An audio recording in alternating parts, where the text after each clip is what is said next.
Mr. President, honorable judges, it's an honor to address you as the agent of the government of Armenia.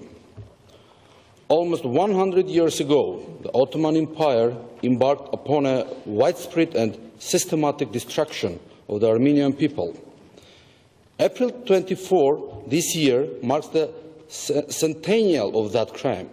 On that day, in 1915, in a planned and cynical manner, they rounded up all key Armenian intellectuals, hundreds of writers, composers, artists, community leaders, and exterminated them. The Armenian male population, including many in service in the Ottoman army, were massacred.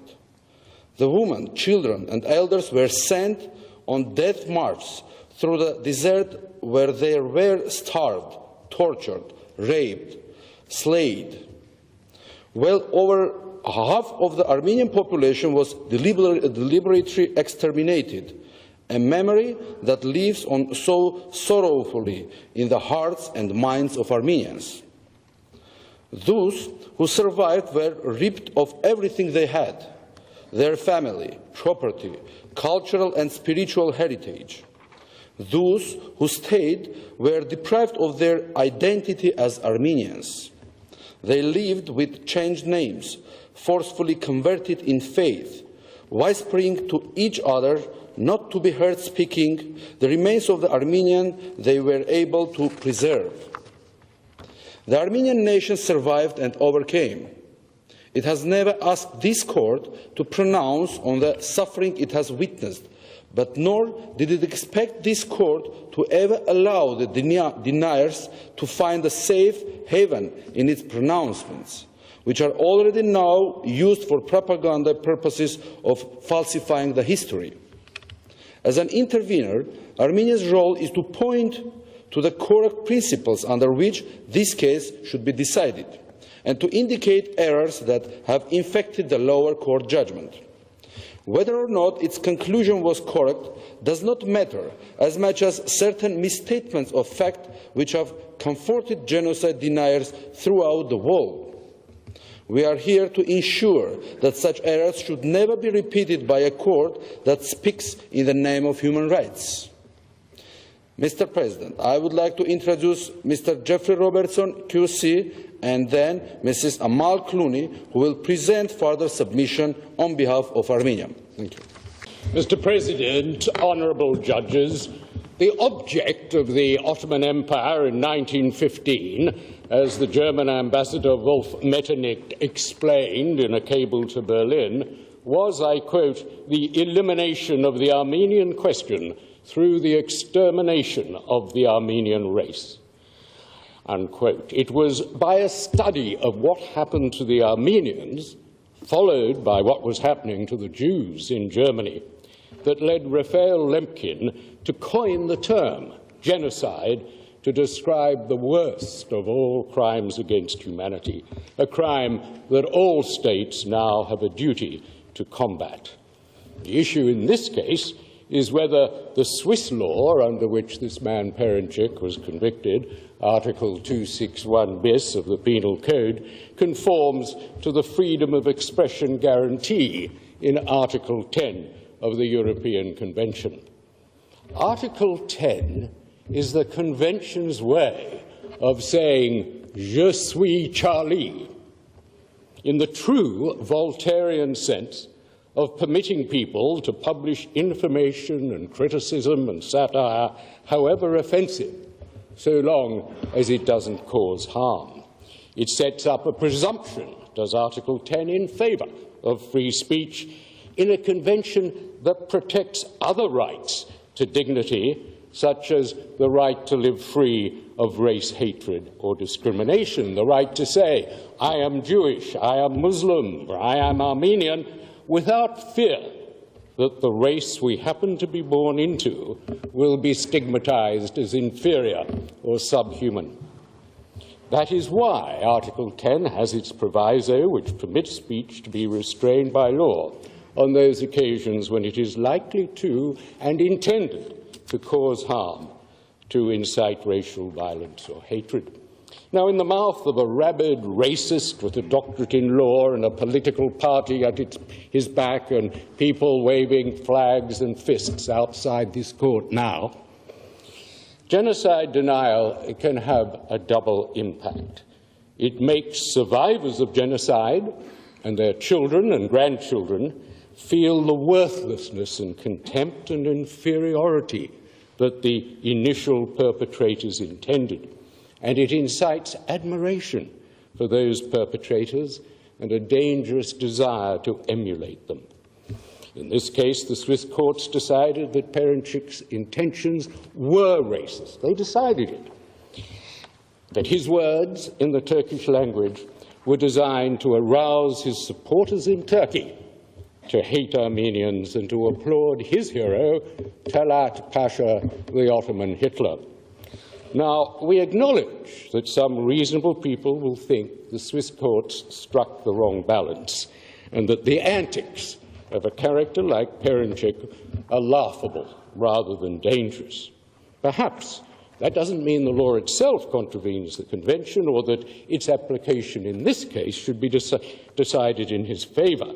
That would only follow if the Swiss courts were outside the margin of appreciation that is permitted to states in regard to laws that have the legitimate aim of combating racial discrimination, the actual crime of which he was convicted. Well, what's the test for determining margin of appreciation? It depends on whether the statement has any public interest. Perenchik's provocative expostulation had no value or interest at all. It had no weight coming from a man who said evidence would never change his mind. It had no argument. It was ideologically vapid. It was made by a man who only came to Switzerland in order to be convicted. That was its purpose, so he could be convicted. He went to Germany and France. They didn't bite. They didn't prosecute him. The other day he tried to go to Greece to expostulate his genocide denial. They took the less expensive and quicker course of simply denying him entry. He's a genocide denier forum shopper.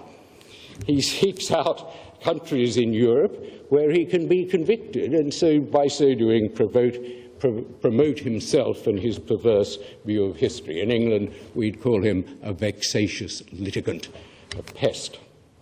So it was absurd for the court below to suggest that his statement had any political, historical, or legal value simply because it was made at a conference. That makes no difference, or because it was part of a heated debate. There was no debate at all on the three occasions it was made. It was made merely for the purpose of defying Swiss law. Calling him a politician, which the lower case court did, he gives him perhaps an uncalled for gravitas in his utterances. He's an incorrigible genocide denier, a criminal and a vexatious litigant. The Swiss courts concluded, looking at the evidence, that his statement was made with racist intent. So, in evaluating the social danger in Turkey, for Armenians in Turkey, where his statement was directed, as well as in Switzerland, the court should have a wide margin of appreciation. Armenia's compelling interest today, as you've seen in its submissions, is to refute certain suggestions in the judgment that there was any doubt over whether the 1915 massacres and deportations amounted to genocide. We're all agreed today that that's not the issue. The court, in the first paragraph of its judgment on the law, said we're not called upon to decide that, and yet it went on in paragraphs 115 to 117 to actually cast doubt over the genocide and to comfort genocide deniers. A human rights court comforting genocide deniers by errors. Paragraph 115 says there can't be consensus about genocide because only 20 of 190 states in the world have recognized it. But that's obviously a bad point because the vast majority of those states have never been asked, have never considered the matter. And no state in the world except Turkey has decided that it was not a genocide. There's no divergence, as the French suggest. Name another state that has decided formally, other than Turkey, that it wasn't genocide. Those that have decided that it was genocide, after serious historical and legal inquiry, include almost all the major European states, not to mention 43 out of 50 states of the United States, Scotland, Wales, and Northern Ireland. The court was seriously misinformed by the Turkish government about the UK position. The UK abandoned its suggestion that the evidence wasn't sufficiently unequivocal some years ago. We can show you on the Foreign Office website that it has currently taken into account decisions on genocide by international courts and abandoned that suggestion. We do say that paragraph 117 of the judgment seems to suggest, and I quote, that the 1915 events can never be subject to final conclusions or objective or absolute truths. If this is what that paragraph really means, that's pernicious nonsense and a grievous insult to every Armenian whose relations were starved and massacred for their ethnicity and their religion. How can a court committed to belief in human rights, and therefore to a belief that those guilty of atrocities can be convicted on evidence that proves guilt beyond reasonable doubt, believe that massacres and death marches are, quote, by definition controversial and debatable? That is for courts to decide. The paragraph goes on to make an invidious and erroneous distinction between denying the Armenian genocide and denying the Holocaust. It says, in the latter case, there's concrete evidence of, quote, the existence of gas chambers, unquote. But here there is the most concrete evidence of death marches and massacres, of laws to expropriate property because they knew the Armenians were not coming back. Amal Clooney will detail that decision, the evidence of destroying most of the Armenian race.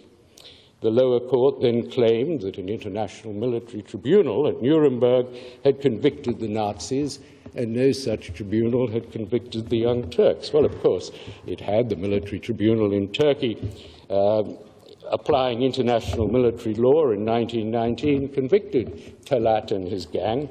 But here, what is worrying is that the lower court is apparently saying that you can't call an atrocity genocide unless there's been an international court conviction for genocide. That's absurd. The Holocaust itself wouldn't qualify as genocide under this standard because the judgment in Nuremberg at 1946 made no mention of genocide, which didn't come into existence as a crime until the convention in 1948. Well, these are egregious errors of Chamber 2, which we urge the Ground Chamber not to correct.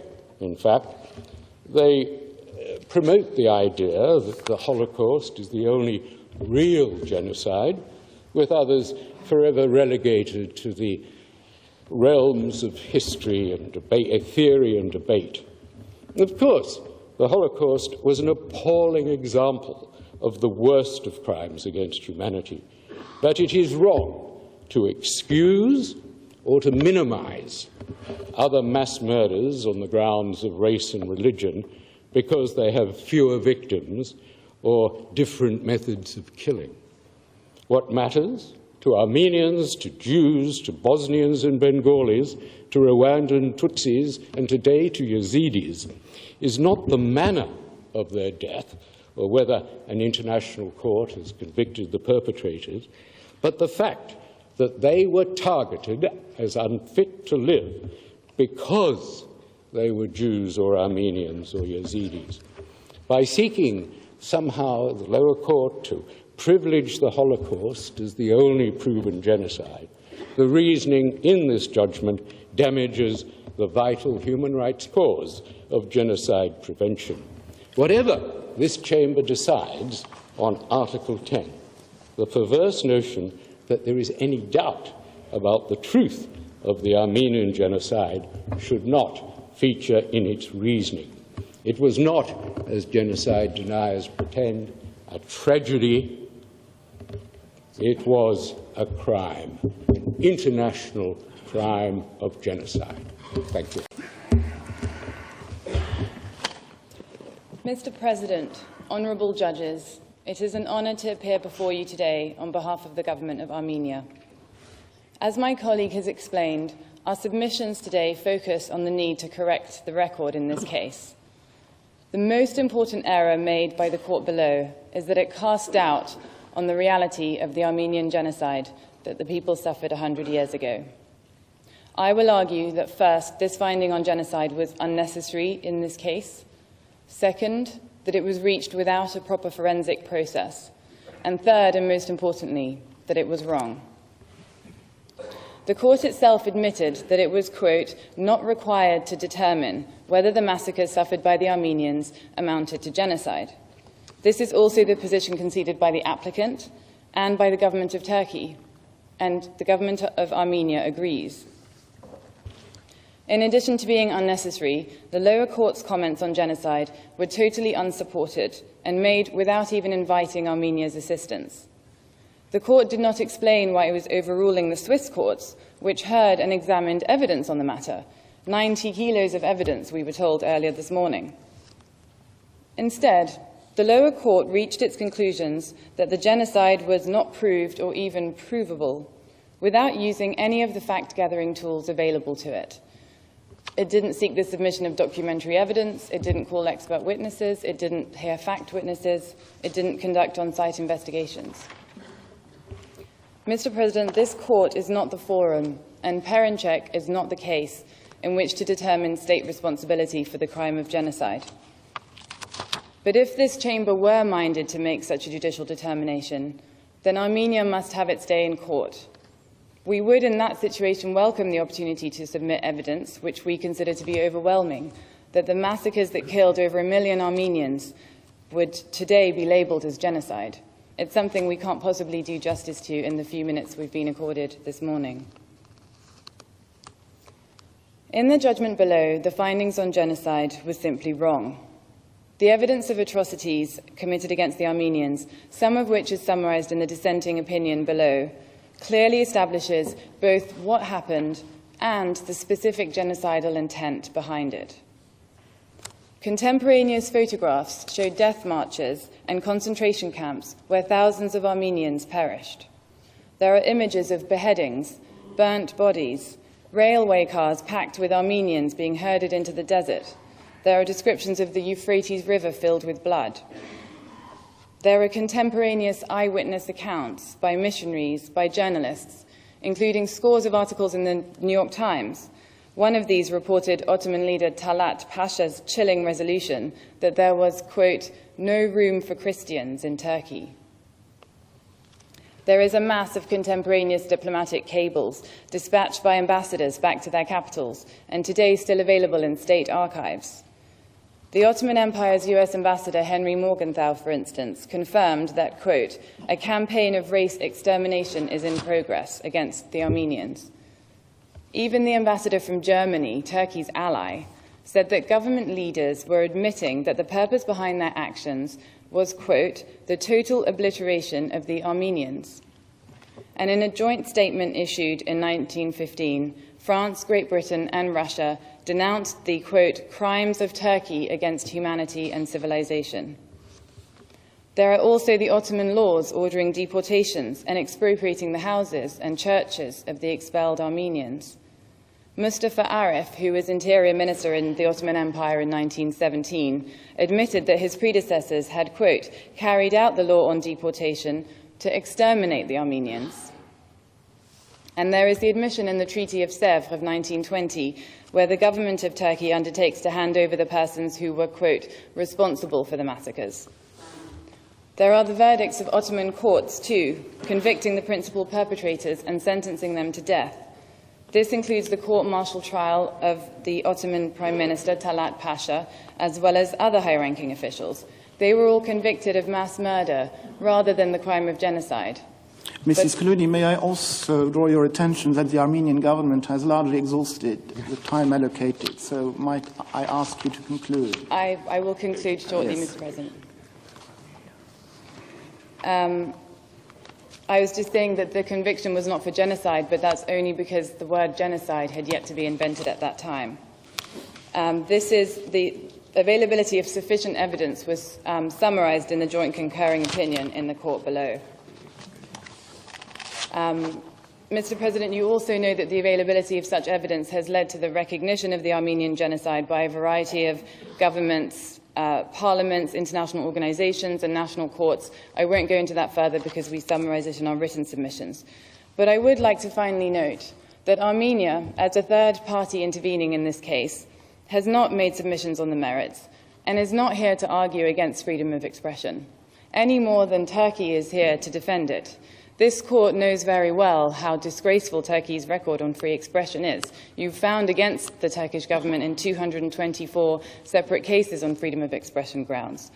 So although this case involves a Turkish citizen, Armenia has every interest in ensuring that its own citizens do not get caught in a net that criminalizes speech too broadly. And the family of Mr. Hrant Dink know that all too well. Mr. President, this court has been called upon to address the genocide now to correct the errors made by the court below. And the stakes could not be higher for the Armenian people. The decision you are reviewing was a serious step in the wrong direction.